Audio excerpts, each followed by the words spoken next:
Yeah, I mean, our plants run for 20 years. Every time we launch a new one, that's another 20 years of operations. And our customers are earning the Bitcoin into their wallet. They don't have to earn Bitcoin. They can also earn national currency. They can earn South African Rand if they wish to. But most people choose to earn in Bitcoin. And it's just so easy. People can now click a button, buy a solar panel, and start solar powering worthwhile projects and earning Bitcoin once per month. Hey everybody, I'm Brynn from MarketSquare.io, and I am here today with a very esteemed guest, Abe Cambridge of Sun Exchange. Welcome. Thanks, Brynn. Hi everyone. It's great to be here. Thanks for having me on. Yeah, it's only a pleasure. All right, Abe, we'll just get straight to it. Could you tell us a little bit about your personal background, your education, and your vision? Wow, in a soundbite. No, the I guess my educational background is actually in geography. I've always had an interest in geography, and I think geography as a subject is something that actually binds everything together into one topic. It's actually an incredibly broad subject is geography. It covers everything from physics to biology to politics to economics. And I actually specialised in climate change science under my undergrad degree, and ultimately that led me to become interested in renewable energy, studying the effects that humans are having on the planet, to our atmosphere, to our forests, to our oceans. The primary cause of that damage is through our usage of unsustainable fossil fuels for energy generation. Even in the most obvious sense, you could just look to some of the areas of north, east South Africa, where the most of the coal power stations in South Africa are located. And there are for something like 4,000 premature deaths a year directly linked to inhalation of fossil fuel, of coal burning in those power stations. So it's not just I hear a lot of unnecessary or uninformed skepticism around climate change. But I think people kind of miss the point that there's no debate that climate change is happening. It's just about to what degree humans are having an impact. But those arguments are so out of touch now. The jury is not out on this subject. The jury is saying like we are causing climate drastically dangerous threats of climate change, whether it would be irreversible changes to the way our atmosphere works, the way that the ocean conveyor belt works for heat transportation. And these are potentially tipping points that we're going to cross, and humanity is going to pay the price.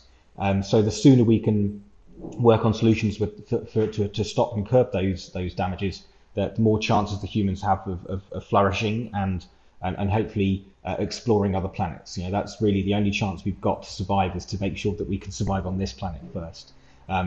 So I mean, it is with that knowledge that led me, and that kind of realization that led me to take an interest in how solar energy is actually probably the best way of solving the problem, because solar energy is so fast to deploy. And especially when you go to emerging markets, it was very obvious to me when I first moved to South Africa in 2014, that solar energy has got the greatest potential for the energy transition than any other energy form.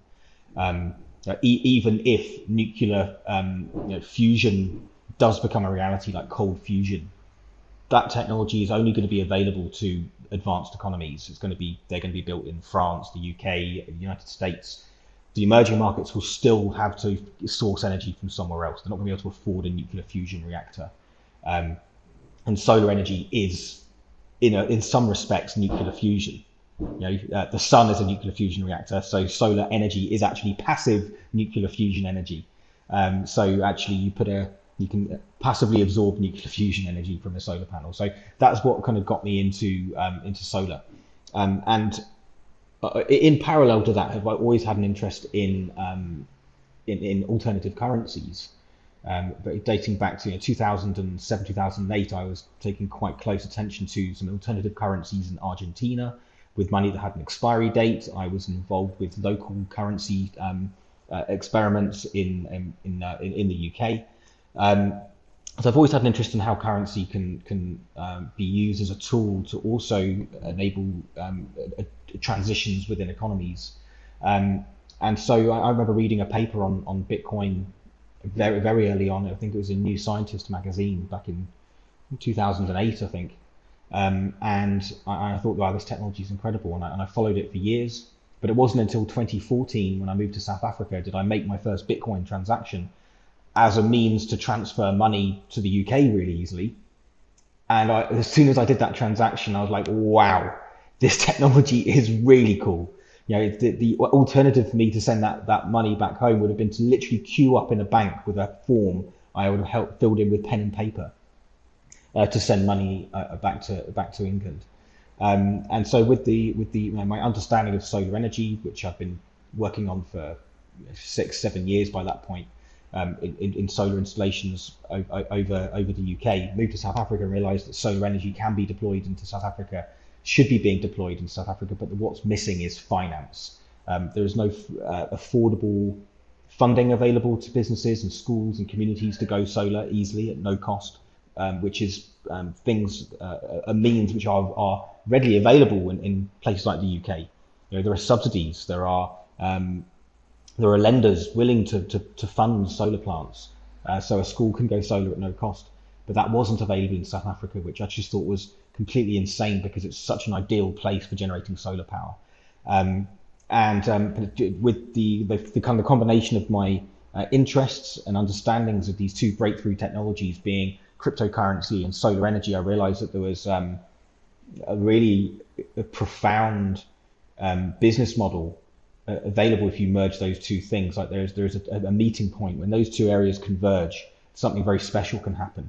And it was with that thought that I founded Sun Exchange as this this point where alternative and decentralized currency meets alternative and decentralized energy, to create a platform which enables anyone to start producing solar power online, enables anyone to start investing into solar power, enables any business to go solar in any place in the world. And it's the universal aspect of Bitcoin which actually enables that, because you've now got a unit of transaction. The financial layer in that is completely universal and can be worked in microscopic amounts. Even the unbanked can now theoretically invest in solar power through Sun Exchange because of the usage of Bitcoin.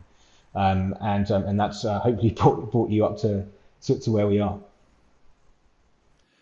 Yeah, that's fantastic. Thanks, Abe. I think we all have a pretty good idea of your background now, which is quite extensive and quite dynamic as well. It seems like you've been involved in a number of different areas and seeing that overlap between renewable energy and currency, and in particular cryptocurrency, and how it can be used to streamline processes and make life better and improve the world. That's incredible, really. It's an amazing story. So thanks for sharing that with us. And it's really down to the creators of this amazing technology, really. These tools are here for us to utilize, and it's how we choose to utilize these tools and things later to us that actually matters. Definitely, there's no doubt about it. So I've obviously done a bit of reading up on Sun Exchange, and I've seen that crowdfunding has been a pretty crucial part of your development and even forms part of your business model. Could you tell me a little bit more about that?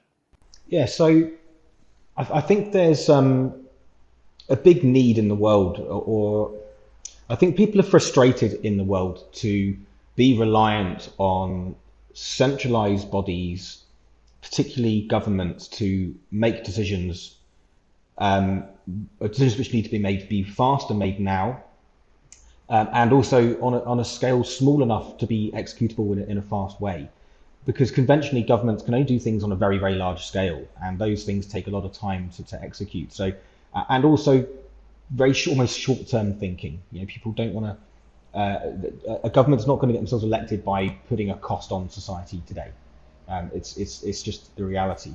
But at the end of the day, there are millions, if not tens of hundreds of millions of people around the world that want to see change happen.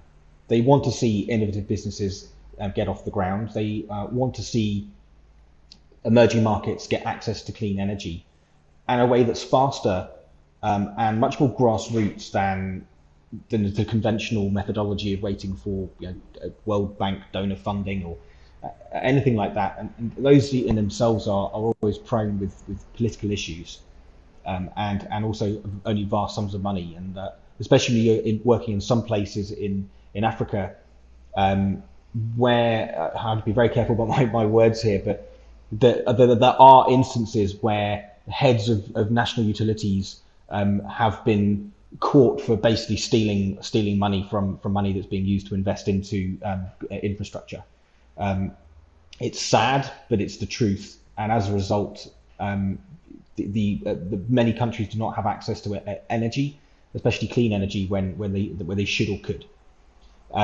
So what was actually required is for individuals to kind of democratically choose which projects they want to see happen. I built Sun Exchange to enable individuals to participate in helping transition the world to clean energy.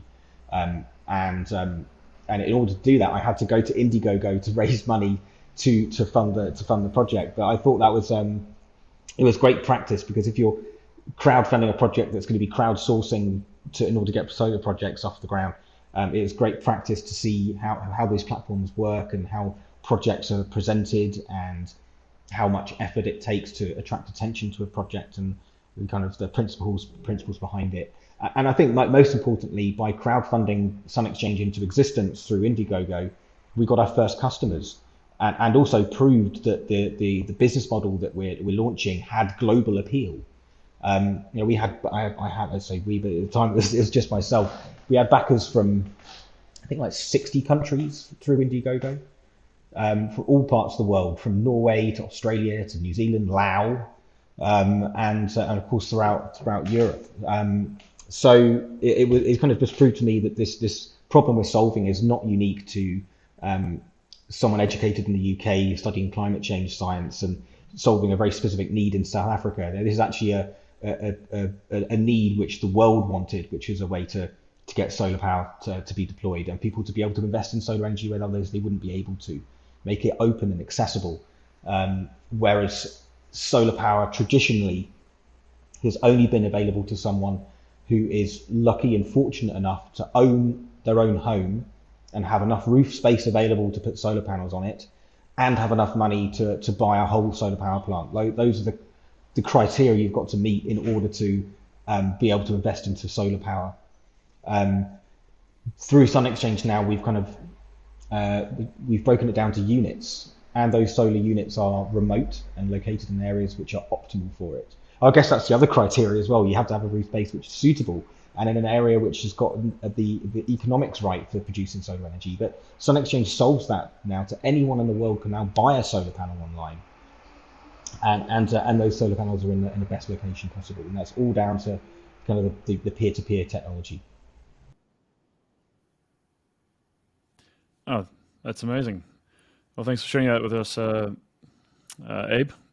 It's pretty incredible how crowdfunding how people can leverage that, as you say, to take the power of the individual and collectivize that, and then move towards funding something that otherwise people wouldn't be able to participate in.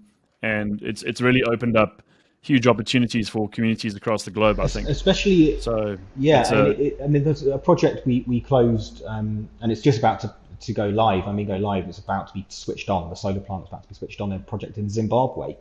I mean, Zimbabwe gets all the bad press around the world, and people like there's lots of farms there. There's a huge it's a huge agricultural hub of Africa. Chances are, if you've eaten blueberries from a supermarket in Europe or South Africa or even the Middle East, the chances are that you're eating a product that's from Zimbabwe, and specifically from one of our energy users called Nimbe Fresh. And most banks wouldn't want to invest into a farm that's located in Zimbabwe. It's the perceived political risk. But by democratizing it and showing that here's this company, here's what they're doing, they're involved in sustainable agriculture, their products are being purchased all around the world. Do you want to participate in solar powering these guys? And lo and behold, 2,000 users of our platform chose to do so and bought $1.4 million worth of solar panels through our platform.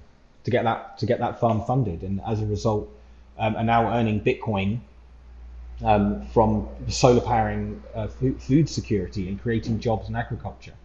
It's just such a I just find it so reassuring that people are using the platform for what we intended it to do, and the more people find out about it, people are gobsmacked, like, wow, they can't believe this hasn't not happened before. Yeah, it's incredible actually. I've seen some of the projects that you guys have been involved in over the years, and it's massive. In fact, about 3 minutes away from where I am currently is one of your projects. I learned is right on my Where are you? doorstep. Oh, I see. Westfield Yeah, Girls yeah. High School. Oh, you're in KZN. Yeah. Yes, that's correct. I am in KZN, which actually brings me to my next question, as it were, because obviously I'm a South African myself, and we've been struggling with our power grid for years. Obviously, with Eskom, we've kind of got this antiquated, fossil fuel driven, coal powered power grid. Is Sun Exchange doing anything locally to resolve this long-standing problem? How, are there any real barriers with government to trying to get renewable energy into the mainstream and in resolving this long-standing So crisis? every kilowatt hour of electricity we produce in South Africa is contributing to solving the pressure on Eskom's network, first and foremost. Especially because our solar power plants are distributed over the whole country.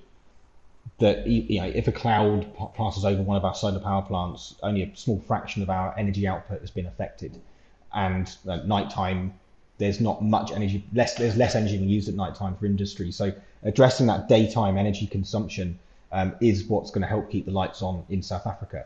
Every kilowatt hour we offset from producing solar energy and replacing coal has a much greater reduction in CO2 than offsetting a kilowatt hour of nuclear energy or wind energy, even in Northern Europe.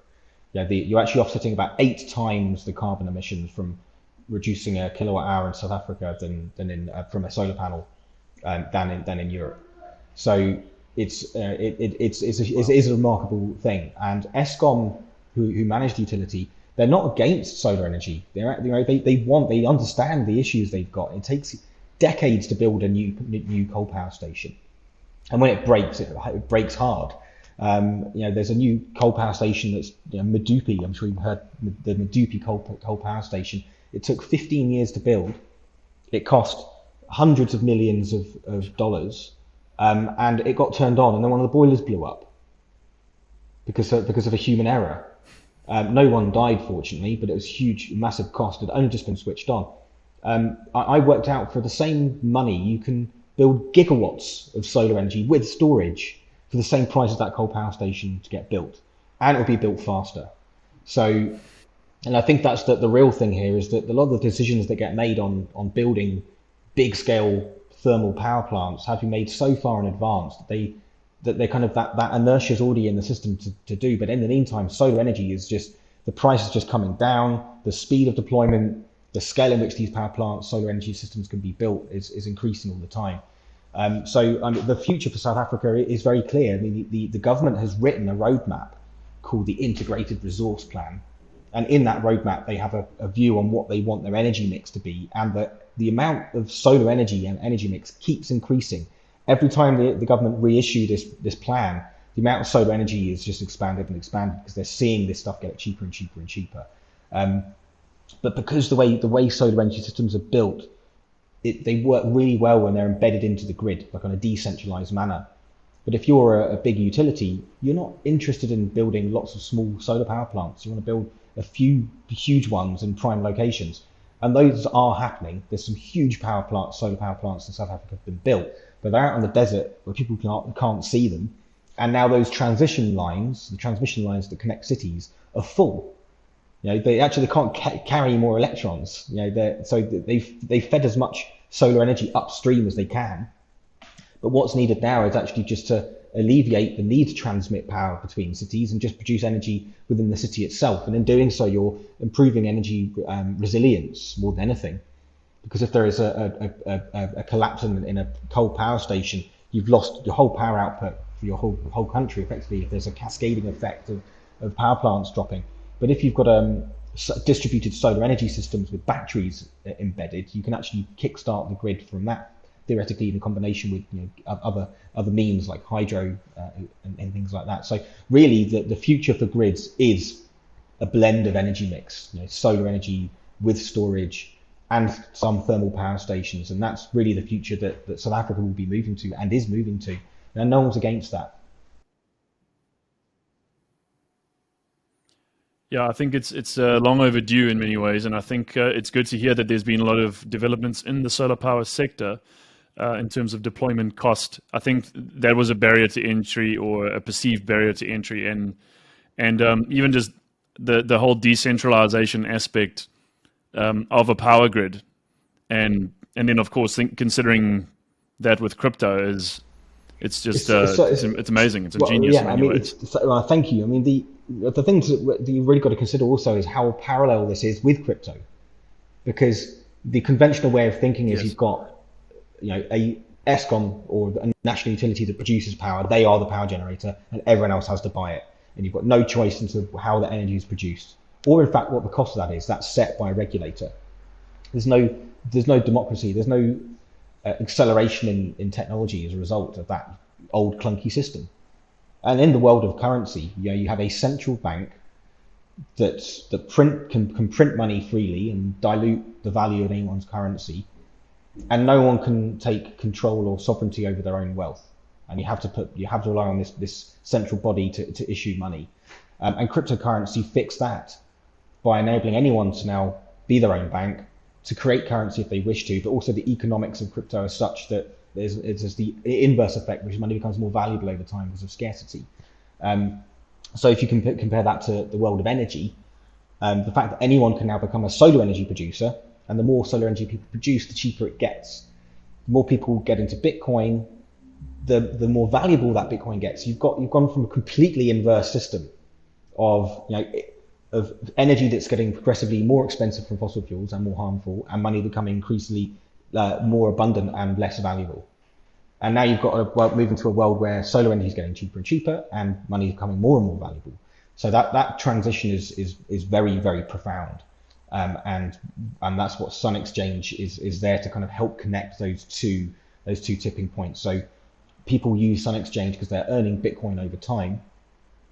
They accumulate that in their Sun Exchange wallet, and they can redeploy that Bitcoin into investing into more solar power plants, or they can withdraw it. But the reality is that they're still got a fixed asset. They still have a solar panel that's producing real value, real income, real revenue, and that's not going away, because energy is ultimately the thing that makes the world go round, and that's why it's so important to get energy infrastructure built. And the value of Bitcoin now is such that the value of one Bitcoin, you can now deploy something like 50 kilowatts of solar power. And the amount of energy that you produce from those 50 kilowatts of solar power is about 4 times, if not greater, than the amount of energy it took to mine that Bitcoin in the first place. So you can consider, therefore, that if 25% of Bitcoin that's mined is used to finance solar energy, you've offset the energy, the embedded energy in mining that Bitcoin, and you've created a completely positive energy loop and a positive environmental balance. So that's why I hear a lot of criticism around Bitcoin's energy use, but actually they're completely missing the point, which is that solar energy is now the cheapest form of energy. It actually is. That and wind are now the cheapest form of energy for most people on the planet. So therefore, it's inevitable that Bitcoin mining will and is to become clean energy powered. And then there's some really amazing tipping points that occur in that economics, which enables the whole system to kind of self-support itself. Yeah, that's incredible. It's something I've never really thought about myself, in terms of, because there are a lot of people who criticize the power consumption of Bitcoin and similar cryptos like ETH with the mining. But if it's going towards developing solutions, long-term sustainable solutions, it just makes perfect sense how how it kind of it is sustainable. It is actually a sustainable system. And I said this previously, maybe on a different topic, but it's the tools are there to be used. It's how you use it that matters. So if Bitcoin's energy use, there is a lot of energy that's used, not as much energy as mining gold, and the environmental impacts of mining gold are greater than the mining Bitcoin, because you're literally digging up huge volumes and quantities of earth in order to get gold. Whereas mining Bitcoin can be done using clean energy on a computer chip. So it's what you do with that Bitcoin that matters. So if you were to people just sit on Bitcoin and not do anything with it and just hodl it, and I think that's a waste of energy. That's a waste of energy. We've built this thing. We've built Bitcoin mining technology. If you were to put some of that into transitioning the emerging markets into solar energy, that is surely the best possible thing that anyone can do with this amazing technology that's been created. And by doing it, you're actually increasing the value of Bitcoin because you're putting it to work. It's circulation. You need velocity of money in economies to give stuff utility and to increase value. So that's why it's so. I think about 30% of our customers now are spending Bitcoin on our platform directly to convert that into real solar assets. And about 60% of our platform users choose to earn in Bitcoin. And many of those users have never used Bitcoin before. This is their first ever interaction with Bitcoin is through Sun Exchange, because it's so easy to earn, and they don't feel they have to invest into Bitcoin itself. They can now invest into solar, which earns them Bitcoin over time. So you can dollar cost average into Bitcoin. So you're not so exposed to Bitcoin volatility because you're dollar cost averaging into earning Bitcoin. That's a great model. It's a really, really good model. I think the way you've figured out your own economics and tapped into the power of Bitcoin is because that's another important point, is that it is a tool. It's a useful tool, and if you choose to use it accordingly, you can achieve some really impressive things. I think the whole idea of just sitting on currency and not actually using it and using its potential is a waste. So it just makes perfect sense. And I think seeing companies starting to integrate crypto payments and harnessing the power of crypto to drive an economy and to reward people for their contributions, it's fundamentally changing the way things work on a global scale, and it's really refreshing to see it happening here in South Africa, because I only recently learnt about this, and obviously power and electrical generation here in the country has been a huge problem for years, and I've been fascinated by solar. So it's really incredible to hear how some of my favorite sort of interests, crypto and blockchain, how and that with renewable energy is coming to the fore. So it's impressive stuff. I mean, really South Africa is so well positioned to take advantage of these technologies, because in some countries, for example, in the UK, the financial system works beautifully, as does the energy network. Okay, there's some gas shortages at the moment, but let's park that. Fossil fuels again. But really, you're kind of arguing for someone to switch to an energy source, even though the original one worked fine. But in any country where the existing infrastructure is not yet built or is broken, these technologies can fix that instantly. Deploy solar energy with storage, or even just solar with a grid. It works, and it can happen fast. Energy costs in South Africa are increasing at around between 10 and 15% a year, which is double or triple inflation. So businesses, especially through through COVID and post-COVID, are finding increasing pressure on their energy costs, and families are now struggling to keep their lights on because of literally the cost. But solar power is cheaper than the grid, so we're deploying solar power plants, or at least our community is getting their solar panels installed onto these energy users and reducing their energy costs, whilst earning that income. And that income is worth probably more than it would be if they had their money sat in a bank. Which is ultimately the other fix here, is that when you have money parked in a bank account, ignoring Bitcoin wallets for a moment, if you have money in a bank account, your money is and probably is being used to explore fossil fuels. It probably is being used to manufacture weapons. You don't know what your money is being used for. If you put it into a solar energy power plant powering a school at Westfield Girls High School, you put your money into solar powering and reducing the cost of educating women in South Africa.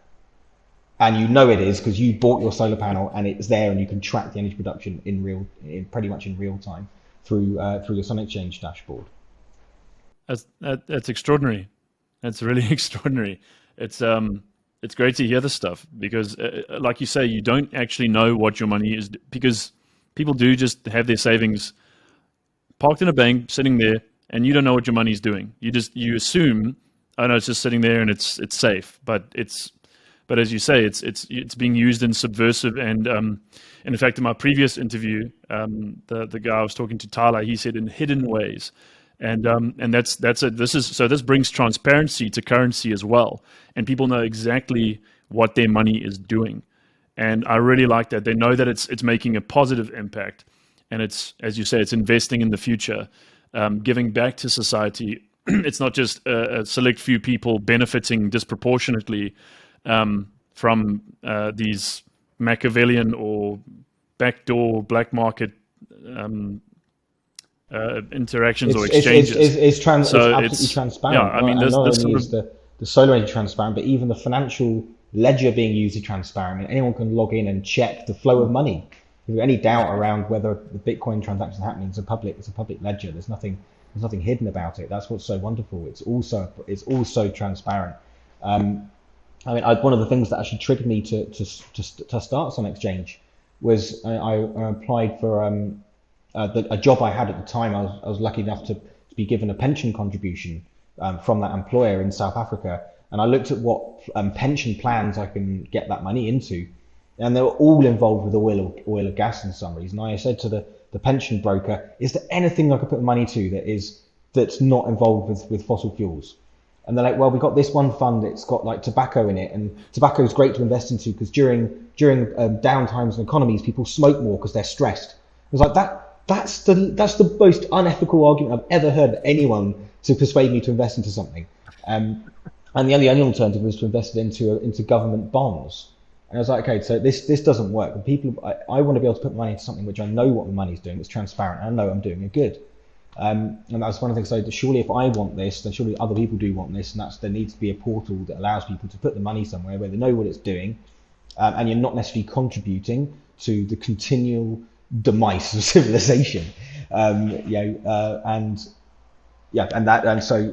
behold, we've now got 30,000 users on our platform now, in 180 countries. So that's virtually every single country on the planet, more or less. Countries don't have members on, but it's probably lesser known ones.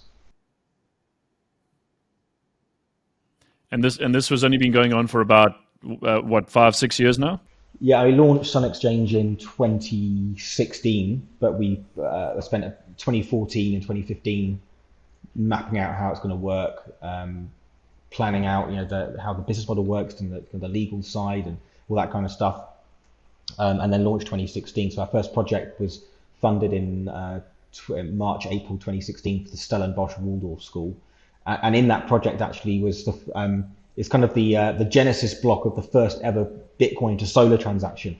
Sun Exchange hosted the first ever spend of Bitcoin into a solar power plant, and we've actually taken a screenshot of that. And we may create an NFT out of it, because it's the solar Satoshi block. And since then, the kids in that school have been earning Bitcoin since 2016, solar powering their own education, because they were bought solar panels by their parents in that project. They've been earning Bitcoin since. The Bitcoin obviously has increased in value the whole time. It's been accumulating in wallets. When they finish school, I don't know how much money they're going to be sat on, but they've solar powered their education. They've now got a Bitcoin wallet, and they understand the importance of investing into the future.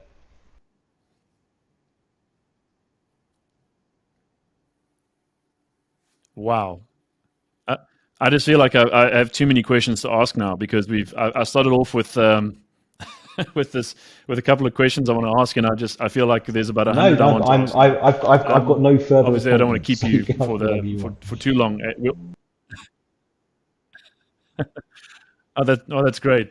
I think though we'll definitely need to talk again in the future. There's no doubt that we'll be wanting to follow more, the progress of Sun Exchange, because it sounds like what you guys are doing is truly revolutionary, and that it's happening on a global scale, and that you've managed to gain a lot of momentum and support in a very Yeah, short and I space of think it's time. because At least that's what it seems like to me. we focused on what Bitcoin is supposed to be used for and have used it in a real purposeful way, while solving a real problem. And I think people, there's so much, what's the word? There's so much noise and hype in the Bitcoin space and the blockchain space in general. And actually, and a lot of it is just hype and moonboyism. But actually, what we're doing is really real. And we just used the technology for what it was designed to be used for, which is like cashless on internet money. I think people have given us a lot of respect for that. And I mean, people do ask us why we don't use Ethereum, for example. But the reality is, Sun Exchange was launched before Ethereum. we existed before Ethereum was even launched, and that's how kind of how embedded we are into this ecosystem. And we really are only just getting started. It's taken a long time to build our platform and build the community up, because we've not just been building up hype. We've been actually building a real platform and building real solar projects. So it's taken time to get where we are. We've got 7 megawatts of solar power plant operating now, about 1.5 million solar cells operating, produce about 7 gigawatt hours of clean electricity. Or at least our community has through the platform, and we're only just getting started. So this is just the very beginning still. So there's a lot more to come. Yeah, yeah. I mean, our plants run for 20 years. Every time we launch a new one, that's another 20 years of operations. And our customers are earning the Bitcoin into their wallet. They don't have to earn Bitcoin. They can also earn national currency. They can earn South African Rand if they wish to, but most people choose to earn in Bitcoin. And it's just so easy. People can now click a button, buy a solar panel, and start solar powering worthwhile projects and earning Bitcoin once per month. Well, in terms of the crypto side as well, Abe, obviously Bitcoin's fantastic, and we're all big fans of it. But you don't actually accept any other kinds of crypto assets. Are there any plans to integrate other crypto assets in the near future? Not at this time, and I don't really see we need to, because everything can be switched and converted to Bitcoin, and Bitcoin is the kingpin. It's the central currency of the crypto sphere. So whatever crypto you've got, you can convert it to Bitcoin and then spend the Bitcoin. So we can either accept currencies, but we're going to have to convert it to Bitcoin in order to sell it for Rand. So it's going to end up in Bitcoin at some point, because it's the most liquid, most utilized, most exchanged cryptocurrency in the world, because it's number one. So I don't see the need to accept other cryptocurrencies when we can our customers can convert it before sending it to us. All right. Well, that makes good sense, and that's part of your model. And there's a lot of people who are big fans of Bitcoin, and there's no doubt that it's easily the most used crypto across the board, and it's been there since the beginning. So it's secure. It's the most it's the longest running blockchain. If someone has got some Dash and they want to buy a solar panel, just put that Dash through any form of exchange, whether it be a decentralized exchange, a DEX, or an exchange, and then send us the Bitcoin. You may not like Bitcoin, but ultimately it's just a payment system, and it's all it was ever designed to be. And it still is the most used. Yeah, there's no doubt about that whatsoever. Abe, I've obviously taken a look at the site, and I've seen that it's clear that you guys have got a lot of projects that you're working on and that are well established. But is there any particular project or something that you've worked on that you would consider your greatest achievement to date? I think the project which is being commissioned now in Zimbabwe, I think, is the greatest project to date, because it's got a very large battery system in it. It's a 500 kilowatt solar plant and a 1 megawatt hour battery system. So that's the biggest project we've ever done. So I think that's probably first one of the reasons. And secondly, it's in Zimbabwe. It's the first project we've done outside of South Africa, and Sun Exchange was never designed to just solve South Africa's energy issues. South Africa is just a great test bed for solving issues in Africa and emerging markets in general. So the fact that project is our biggest, it's the first outside South Africa, I'm most proud of, and a huge shout out to everyone in our community that bought cells in that project. It's taken quite a while to build because it's so complicated. It's been under construction for about 6 months. So very grateful to the patience of our community whilst we get one switched on. But it's an amazing project, and I'm delighted with it. Obviously, our first project, the Stellenbosch Waldorf School, has always got a place in my heart as well, because it's the first one we did. And we had the blessing of the Speared Wine Farm to get that project off the ground, because it was the first time in history anything like that had been done, especially in South Africa's history. So it's great that we've had the support of organisations and our energy off-takers who see what we're doing and welcome our solution and see the innovation and the additional value add of using Sun Exchange rather than buying solar panels themselves or just not going solar at all. Sure. That's I can imagine that a lot of what's coming up as well is I guess that you're getting more collective, things are getting more ambitious. So new projects, I suppose, will just be bigger and tap into areas that otherwise wouldn't have access to these facilities.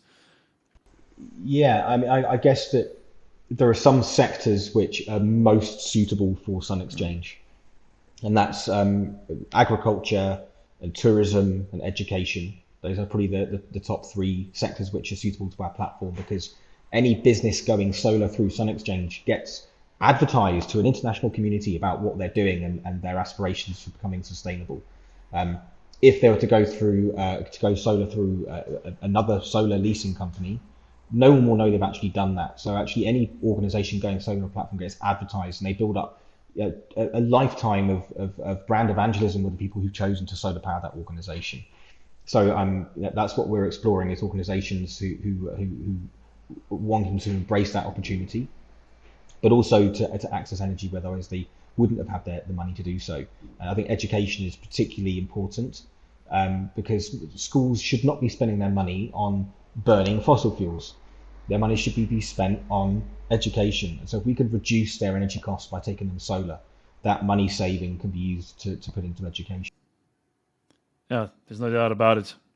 It's very impressive what you guys have done and what you've achieved so far. In terms of where you guys are going, though, what next is on the horizon for Sun Exchange? What's the next part of your journey?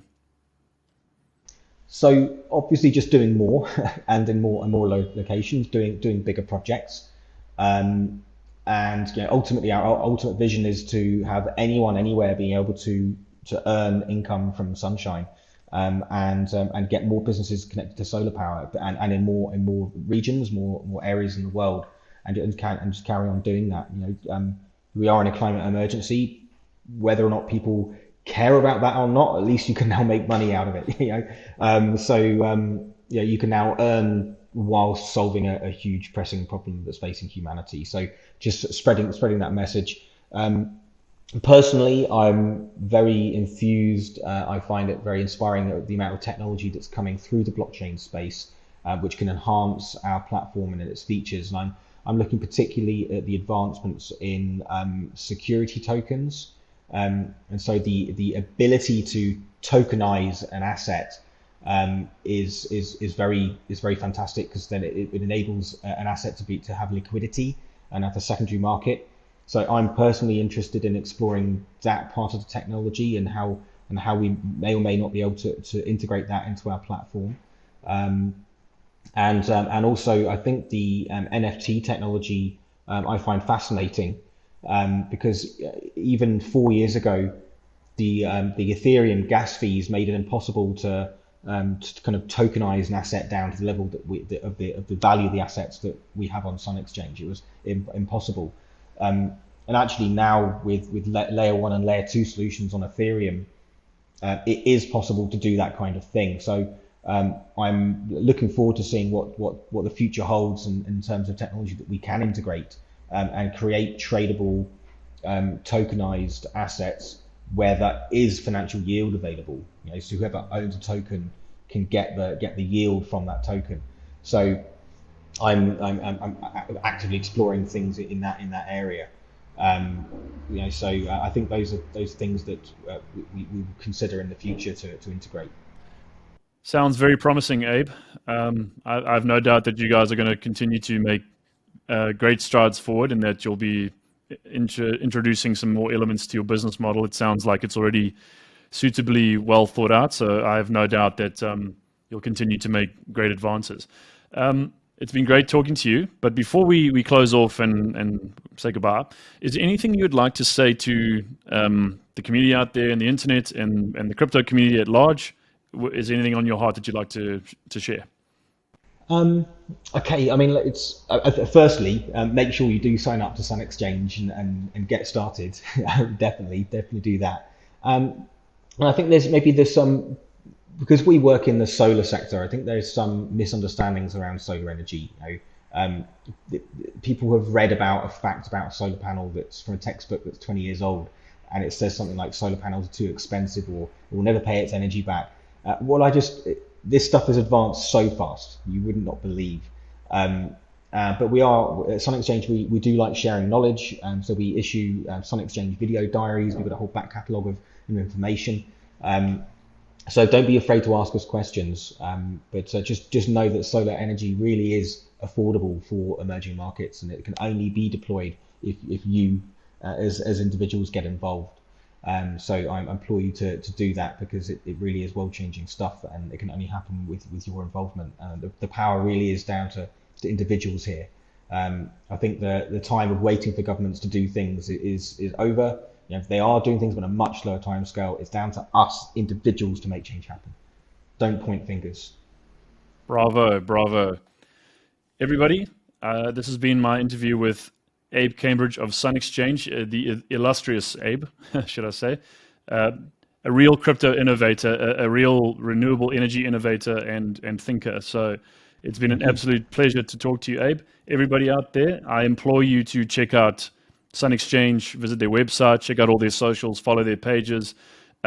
This is definitely a project you'll want to get into sooner than later, hopefully you do care about the planet and you want to make some money. This is a great way to really make a difference and to be rewarded for your contributions as well. So we'll definitely be talking to Abe again in the future, I think. I'm pretty sure of that. And Abe, again, thank you very much for your time. I'm sure you're a very busy man. We really appreciate you coming on and talking to us, and we will definitely be talking to you again in the future. It's been an absolute pleasure. Thanks for having me on.